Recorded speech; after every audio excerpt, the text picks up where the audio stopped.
Hello స్పాక్ Telugu weavers. ఈరోజు మనం social మీడియాలోని Twitter, Facebook and ఇన్స్టాగ్రామ్లో లేటెస్ట్గా వైరల్ అండ్ ట్రోల్ అవుతున్న వీడియోస్ చూద్దాం. ఇంకా మంచి వీడియోస్ కావాలంటే ముందుగా మీరు మా ఛానల్ని సబ్స్క్రైబ్ చేసుకొని వాచ్ చేయండి, అలాగే షేర్ చేయండి ప్లీజ్.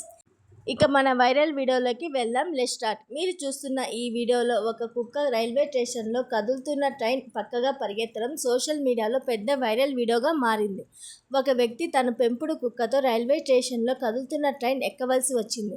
తను కుక్కతో పాటు కదులుతున్న ట్రైన్ ఎక్కడానికి పరిగెడుతూ ముందుగా తన కుక్కను ఎక్కించడానికి ప్రయత్నిస్తాడు.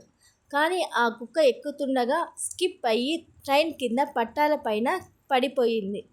అక్కడున్న వారు టెన్షన్తో ఆ కుక్క బతికిందా లేదా అని చూస్తూ ఉండిపోయారు. ఆ ట్రైన్ ప్లాట్ఫారం నుంచి వెళ్ళిపోయే వరకు. ఆ కుక్కకి భూమి మీద ఇంకా ముక్కలు మిగిలి ఉన్నాయండోయ్.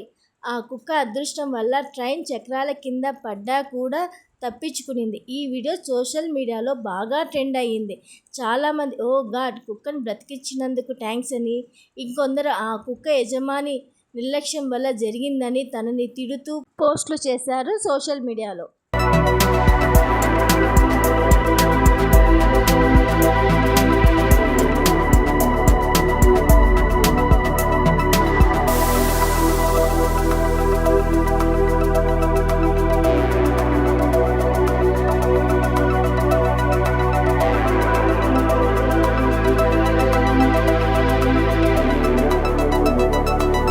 ఇక next viral video Neha Kakkar sing, Indian playback సింగర్ది. ఈమె ప్లేబ్యాక్ సింగర్స్ అయిన టోనీ కక్కర్ అండ్ సోను కక్కర్ల చెల్లెలు. ప్రస్తుత బాలీవుడ్ సింగర్స్లో మోస్ట్ పాపులర్ సింగర్ తను. Popular Indian reality show Indian ఐడల్లో జడ్జి కూడా. ఈమె రీసెంట్గా ఆస్ట్రేలియాలోని మెల్బర్న్లో ఒక కన్సర్ట్లో పాల్గొన్నారు, సింగింగ్ అండ్ డ్యాన్సింగ్ పర్ఫార్మెన్స్ కోసం. అక్కడ స్టేజ్ మీద పర్ఫార్మెన్స్ తరువాత ఏడవటం మొదలెట్టారు. ఎందుకు ఏడుస్తున్నారో అక్కడ లైవ్ చూస్తున్న కొందరికి అర్థం కాలేదు. ఎందుకని ఆరా తీస్తే తను ఆ కన్సర్ట్కి 1 గంట కాదు, 2 గంటలు కాదు, ఏకంగా 3 గంటలు లేటుగా వచ్చిందంట. అక్కడ ప్రేక్షకులకి సహనం నశించి ఆమెను బూతులు తిట్టడం స్టార్ట్ చేశారు. కొన్ని వల్గర్ బూతులతో పాటు ఇదేమీ ఇండియన్ ఐడల్ కాదు, మీ ఎమోషన్ ఏడుపులతో యాక్ట్ చేయటానికి అని అరిచారంట.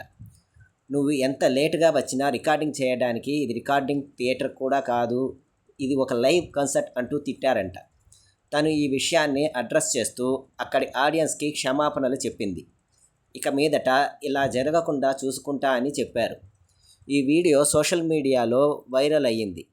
కొందరు తను ధైర్యంగా క్షమాపణ చెప్పిన తీరుకు మెచ్చుకుంటుంటే, ఇంకొందరు ఆమె చేసిన లేట్కి తిడుతున్నారు సోషల్ మీడియా పోస్టులతో.